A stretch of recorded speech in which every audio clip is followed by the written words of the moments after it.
จารย์เพิ่นเว้าบ่มีหังมาตอนมีคำสอนมาฝากอย่าเฮยญาติพี่น้องเจริญฮืนก่อนแต่หลังจังได้เอาแก้วองค์พุทโธสุดยอดทอดมาฝากแม่ป้าจำไว้อย่าลืมบุญคุณพ่อแม่เลี้ยงให้ทูลใส่ถึงหัวอย่าได้มัวดูแขนให้เถิดทูลย่องเคารพบูชาไว้สมใจเพื่อเลี้ยงยากเกิดเป็นคนน้ำเฮินใดดีแล้วก็แม่นบุญ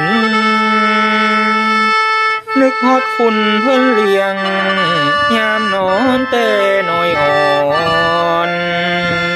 ตอนเจริญใหญ่แล้วบุญคุณนั้นก็อย่าลืมให้จดจำไว้ใส่ใจให้คิดทำอันใดผิดอย่าไกลคันดีแล้วให้หีบทำมีเงินให้หูใส่อย่าใส่จ่ายเกินตัวเงินเป็นมีดซองคมกี่บาทมือคนใส่มัวงูยังตายได้โดยหูโผประมาท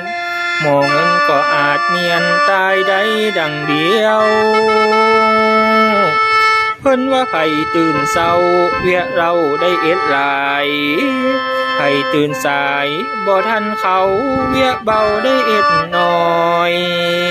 ถือว่าอายุโตยังน้อยบ่ทำงานคุ้มค่า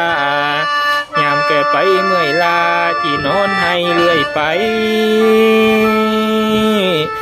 ความเจริญในโลกนี้มันหืนอยู่น้ำคนบ่พากันทำบ่ฮอนเจริญไปได้ที่ไปของคอยท่าเทวดามาซอยโตซอยโตบ่ได้จีแงนหน้าเปล่าได้คันบ่เห็นก็บ่ฮู้บ่ดูก็บ่เห็นบ่เท่าก็บ่จำบ่ทำก็บ่เป็นสิบเพิ่นเว้า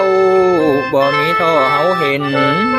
มัวแต่นอนในห้องโลกเจริญบ่มีหูแล้